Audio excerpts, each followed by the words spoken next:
welcome back to my channel. And I find myself now in Longreach, which is in central Queensland.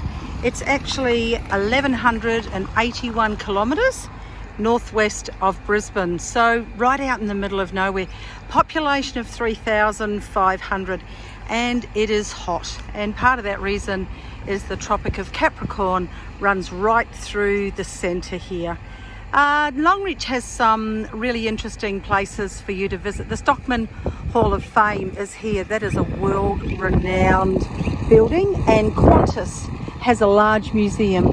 Australia's airline was actually founded very close by here, and they have a massive museum there. They've actually been in the air for over 100 years now. And you can also have a walk on a wing of a 747 adventure. It's a lot of fun. There are actually quite a lot of things to do and things to see in Longreach. This railway station is the original railway station. 1916 it was built, so over 100 years ago, and they've just painted it, but they've kept the facade of the beautiful old building, and they have trains running here once a week, both for freight and for people to come on as passengers to come out to the outback of Australia. The main industries in this area are cattle, sheep and tourism. They have a lot of tourists come through here, especially with the Stockman's Hall of Fame and the Qantas Museum as well. And further north in Winton, there's a dinosaur trail, because dinosaurs were discovered there many years ago. It's also a really popular fishing spot, and they have fishing competitions every year, and they fish for the local yellow belly. To commemorate 75 years of the Red Cross in Australia Longreach branch, they had this tree planted in September 1989. It is just magnificent. Just take a look.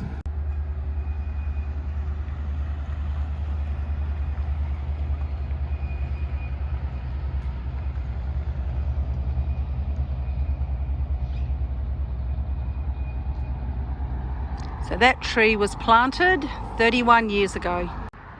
And no matter where I travel in Australia or in the world, I am always going to find parks. I'm always going to find green spaces, because there are always people who are going to plant green spaces.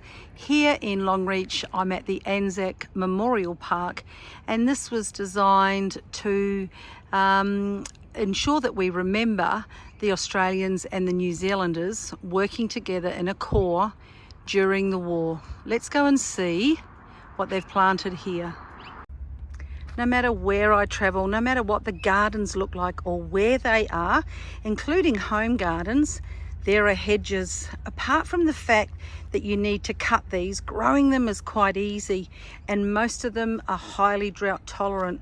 So easy for you to grow, a little bit of time to maintain them, but look at what they look like. They just look spectacular. And you can actually use so many different plants to create a hedge. You should try it with some plants that you love. Just plant them all very close together and see what it looks like when you trim it. So my friends, when should you have planted a tree? The answer's simple: 20 years ago. And when's the best time for you to plant a tree? That answer is simple too: now. Now is the best time for you to plant a tree. In this garden in the park, these are river tea trees. They form part of the genus of Melaleuca, which is an Australian native. Highly drought tolerant. I've got to say they need to be. The average temperature here in Longreach is 40 degrees. Some of the natives that we have in Australia are just amazing. Look at the beautiful flowers on this one. They're like tiny little white bottle brushes. Look at those. And the bees and butterflies are really loving them. And what would a park in Australia be without some eucalyptus trees? Anyone see a koala bear? Actually, koalas aren't really bears, interestingly enough. They're just koalas. Sadly, there's none to see here today. At 42 degrees, it's probably just a little bit warm for them, but too much for a koala to bear. A ficus looks great in the ground. Of course, it can get absolutely massive. However, when you keep one in a pot like this, keep it contained, it's a really special little accent plant, and always green, even in this climate. Thanks, Longreach. We had a fabulous visit here today. We'll be staying overnight and leaving tomorrow, but we will be back. No matter where you live in the world, I'm sure you have some gardens near you where you can just go in and spend some time and, like me, get some ideas of what grows best in your climate.